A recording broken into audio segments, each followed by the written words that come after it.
The fountain यानी कि फव्वारा, और इसके राइटर हैं जेम्स रसेल लोवेल। ठीक है, तो पहले प्रत्येक लेसन की बात इसमें भी पहले कवि के बारे में दिया है, उसके बाद यहाँ पे सेंट्रल आइडिया दिया। ठीक, तो सेंट्रल आइडिया क्या होता है ना कि पेपर में देता है कि सेंट्रल आइडिया लिखिए, right the central idea of the poem, और करके बोलता है कि आप कोई 4 लाइन की एक कविता लिखिए। तो सेंट्रल आइडिया को लिखने की अपेक्षा पोएम को लिखना काफ़ी आसान होता है, क्योंकि हम लोग पोएम पढ़ रहे हैं तो इनमें से कोई एक हम लोग 4 लाइन की पोएम याद कर लेंगे तो वो काफ़ी ईजी रहेगा सेंट्रल आइडिया की अपेक्षा, क्योंकि ये थोड़ा सा टाइम कंज्यूमिंग भी है और इसमें थोड़ा सा कन्फ्यूजन भी रहेगा, लिखना रहेगा तो, और पोएम रहेगा तो वो इजीली याद हो जाएगा। ठीक है, तो सेंट्रल आइडिया पर उतना ध्यान नहीं देना है, पोएम से काम चल जाएगा, कोई पोएम 4 लाइन की याद कर लेनी है। ठीक है, तो चलिए थोड़ा सा पोएट के बारे में देख लेते हैं। जेम्स रसेल लोवेल इसके राइटर हैं फाउंटेन के। तो जेम्स रसेल लोवेल 1819 से लेकर 1891 तक, उसके बाद वाज अ फेमस राइटर, एक प्रसिद्ध लेखक थे।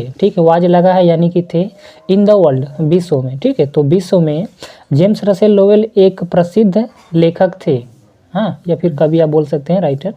ही रॉट, उन्होंने लिखा, पास्ट इंडिफिनिट टेंस हो रहा है, उन्होंने लिखा, क्या क्या लिखा, अ ईयर ऑफ लाइफ यानी जीवन का एक साल, और पोएम्स नाम की कोई एक लिखी होगी उन्होंने रचना, तो वो पोएम्स लिखा है यहाँ पे। इसके बाद आगे बताया गया हिज अर्ली पोएट्री, जो उनकी शुरुआती जो पोएट्री थी, इज फुल ऑफ नेचर यानी कि नेचर से भरी हुई है, और इमोशंस से, इमोशंस का मतलब होता है भावनाएं। ठीक है, तो उनकी जो अर्ली का मतलब होता है शुरुआती या फिर प्रारंभिक बोल सकते हैं। हिज अर्ली पोएट्री यानी कि उनकी प्रारंभिक या फिर शुरुआती पोएट्री जो है वो नेचर और भावनाओं से भरी हुई है। बट अदर पोएम्स, लेकिन अन्य कविताएं हैं फुल ऑफ पैट्रियोटिज्म, पैट्रियोटिज्म का मतलब होता है देशभक्ति, and love for democracy, democracy का मतलब है लोकतंत्र। ठीक है, तो लोकतंत्र के लिए प्यार, लव फॉर डेमोक्रेसी का मतलब होगा लोकतंत्र के लिए प्यार और देशभक्ति। ठीक है, तो उनकी अन्य कविताएं जो हैं वो देशभक्ति और लोकतंत्र के लिए प्यार, इन सब चीज़ों से भरी हुई हैं। ही इज मोर नन यानी कि वे अधिक जाने, इस तरह से रहता है ही इज नन यानी कि वे जाने जाते हैं, लेकिन यहाँ पे ही इज मोर नन, तो वे अधिक जाने जाते हैं किस चीज़ के लिए या फिर किस चीज़ के रूप में, as a suggestive literary critic. तो देखिए यहाँ पे सजेस्टिव का मतलब होता है बतलाने योग्य, विचारोत्तेजक, लिटरेसी का मतलब होता है साहित्यिक, और क्रिटिक का आलोचक। तो वे अधिक जाने जाते हैं किसके रूप में, एक विचारोत्तेजक साहित्यिक आलोचक के रूप में, एंड एज अ लेक्चरर और प्रवक्ता के रूप में, on English poetry, English poetry के प्रवक्ता के रूप में, और एक विचारोत्तेजक साहित्यिक आलोचक के रूप में अधिक जाने जाते हैं, क्योंकि यहाँ पे दिया है मोर नन। तो सेंट्रल आइडिया देखने की जरूरत नहीं है, कोई पोएम याद कर लीजिएगा 4 लाइन की। इसको देखते हैं। इनटू द सनशाइन यानी कि सूर्य के प्रकाश में। ठीक है, फव्वारे की विशेषता बताई जा रही है। देखिए क्या हो रहा है ना कि पहले वाले स्टेंजा में इनटू द सनशाइन सूर्य के प्रकाश में बताया गया है, और नेक्स्ट वाले में इनटू द मूनलाइट चंद्रमा की रोशनी में बताया गया है, या फिर चांदनी इसको बोल सकते हैं। उसके बाद स्टार लाइट में बताया गया तारों के प्रकाश में। सब में फव्वारे की विशेषता बताई गई है। तो देखते हैं इनटू द सनशाइन यानी कि सूर्य के प्रकाश में फव्वारा फुल ऑफ द लाइट, प्रकाश से भरा होता है। ठीक है, यहाँ पे देखिए क्या किया गया ना कि हेल्पिंग वर्ब का प्रयोग नहीं हुआ है, बस आपको एक सेंस, थोड़ा सा वर्ड को पढ़ के इससे सेंस लगाना, कोई एग्जैक्ट इसका नहीं पता चल पाएगा। इनटू द सनशाइन यानी कि सूर्य के प्रकाश में, फुल ऑफ द लाइट फव्वारा जो होता है वो प्रकाश से भरा होता है। लीपिंग, देखिए लीप माने होता है उछलना, और फ्लैश का मतलब होता है चमकना, तो दोनों जिरंड के रूप में यूज किए गए हैं। तो फव्वारा उछलता रहता है और फ्लैशिंग चमकता रहता है। From morning till night, morning का शॉर्ट फॉर्म है, तो सुबह से लेकर रात्रि तक। ठीक है, एक बार फिर से देख लेते हैं। इनटू द सनशाइन यानी कि सूर्य के प्रकाश में फव्वारा प्रकाश से भरा हुआ होता है, फुल ऑफ द लाइट यानी कि प्रकाश से भरा हुआ होता है, और सुबह से लेकर रात्रि तक उछलता रहता है और चमकता रहता है। नेक्स्ट वाला है इनटू द मूनलाइट। अब देखिए यहाँ पे सनशाइन के बारे में बताया गया है, इस संबंध में विशेषता बताई गई है, और यहाँ पे मूनलाइट इस संबंध में चांद के प्रकाश में या फिर चांदनी में विशेषता बताई जा रही है। इनटू द मूनलाइट यानी कि चांद के प्रकाश में या फिर चंद्रमा के प्रकाश में, या फिर आप चांदनी बोल सकते हैं। तो चंद्रमा के प्रकाश में फव्वारा वाइटर देन स्नो, स्नो का मतलब होता है बर्फ, तो बर्फ से भी सफ़ेद होता है, या फिर बोल सकते हैं बर्फ से भी उजला होता है। Waving so flower like, wave का मतलब होता है लहराना, सो का मतलब होता है ऐसे या इस प्रकार, और फ्लावर लाइक यानी कि फूल की तरह से। तो फवारा लहराता है किस तरह से, ऐसे, फ्लावर लाइक फूल के जैसे, ठीक है। व्हेन द वाइंड्स ब्लो, जब हवाएं चलती हैं तो फवारा फूल की तरह से लहराता है। और एक बार फिर से देख लेते हैं, इनटू द मूनलाइट यानी कि चंद्रमा के प्रकाश में या फिर चांदनी में। फवारा बर्फ से भी सफ़ेद होता है या फिर बर्फ से भी उजला होता है, और जब हवाएं चलती हैं तो वो फूल की तरह से लहराता है। अब इनटू द स्टारलाइट यानी कि तारों के प्रकाश में। फवारा रसिंग इन स्प्रे, स्प्रे का मतलब होता है फुहार या फिर बौछार, और रस का मतलब होता है तेज़ी से चलना, तेज़ी से भागना। तो इनटू द स्टारलाइट तारों के प्रकाश में फवारा फुहार छोड़ते हुए तेज गति से चलता है। कहने का मतलब ये हो रहा है। हैप्पी एट मिडनाइट, मिडनाइट का मतलब होता है मध्य रात्रि, और मध्य रात्रि में खुश रहता है। हैप्पी बाय डे, और दिन में भी खुश रहता है।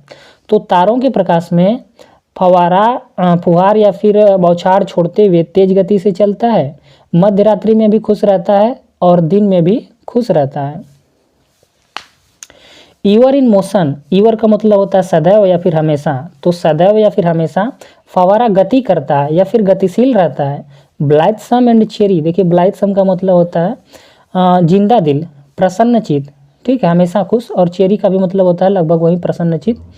तो फवारा यहाँ से एक बार देख लेते हैं, स्टिल क्लाइंबिंग हेवनवर्ड, फिर भी क्लाइंब का मतलब होता है चढ़ना, और हेवनवर्ड का मतलब होता है आकाश की ओर या फिर स्वर्ग की ओर।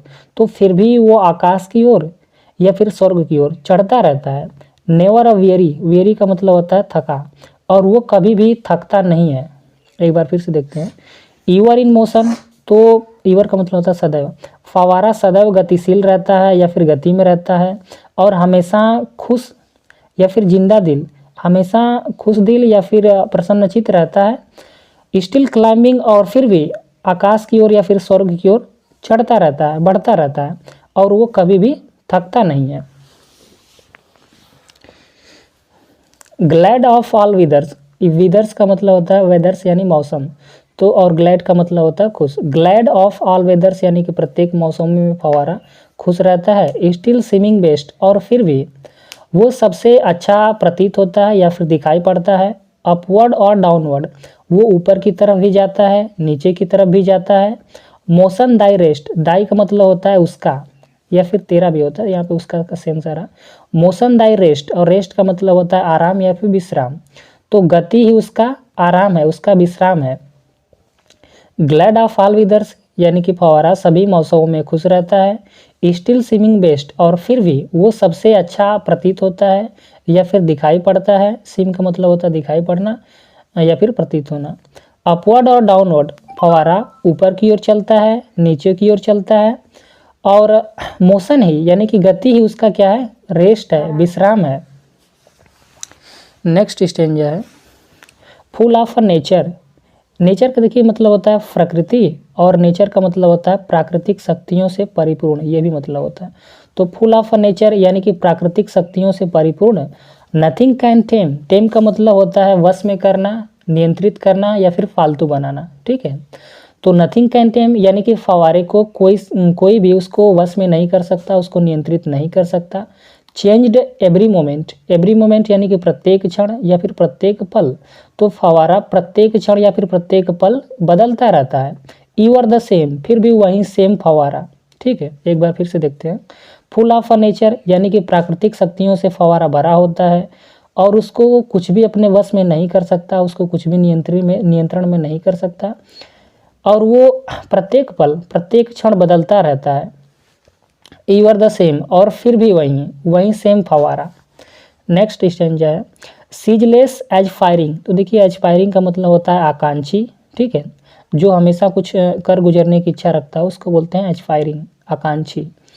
और सीजलेस का मतलब होता है लगातार, निरंतर, ठीक है। और यहाँ पे आगे है कंटेंट, तो कंटेंट का मतलब होता है संतुष्ट, ठीक है। सीजलेस एज फायरिंग यानी कि निरंतर और लगातार फवारा वो अपने कार्य के प्रति आकांक्षी रहता है, ठीक। इतने में आपको इतने वर्ड में ही समझना है, कोई इसका एग्जैक्ट वो सेंस नहीं है। तो सीजलेस एज फायरिंग यानी कि अपने कार्य के प्रति अब वो लगातार या फिर निरंतर आकांक्षी रहता है। और सीजलेस कंटेंट, कंटेंट का मतलब है संतुष्ट, और अपने कार्य से निरंतर लगातार संतुष्ट रहता है।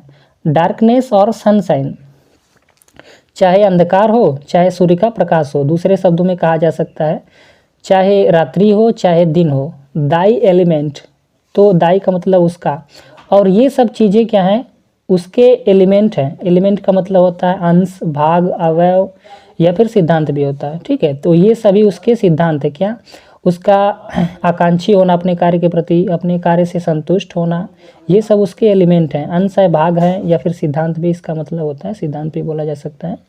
तो फव्वारा अपने कार्य के प्रति हमेशा आकांक्षी रहता है और अपने कार्य से हमेशा संतुष्ट रहता है। और चाहे अंधकार हो चाहे सूर्य का प्रकाश हो, चाहे दिन हो चाहे रात्रि हो, क्योंकि वो हमेशा चलता रहता है, क्योंकि ये सब उसके क्या हैं, एलिमेंट हैं, अवयव हैं, अंश हैं, भाग हैं, या फिर ये सब कार्य करते रहना और अपने कार्य के प्रति आकांक्षी रहना, ये सब उसके सिद्धांत है। इस तरह से भी बोला जा सकता है। और लास्ट वाले स्टेंजा में बताया गया है, कवि संबोधित करते हुए बोलता है, कुछ इच्छा प्रकट करता है। ग्लोरियस फाउंटेन, यानी कि वो शानदार फवारे, ग्लोरियस का मतलब होता है शानदार, शानदार, वो शानदार फवारे। लेट माई हार्ट बी, मेरा हृदय भी तुम्हारी तरह बने। फ्रेश, ताज़ा, चेंजफुल यानी कि परिवर्तनशील। कांस्टेंट का मतलब होता है स्थिर, स्थिर और दृढ़ भी होता है। तो मेरा हृदय भी तुम्हारी तरह ताज़ा, परिवर्तनशील और दृढ़ बने। अपवर्ड लाइक दाई, और हमेशा ऊपर की ओर गतिशील हो जाए, तुम्हारी तरह। लाइक दाई यानी कि तुम्हारी तरह। ठीक है।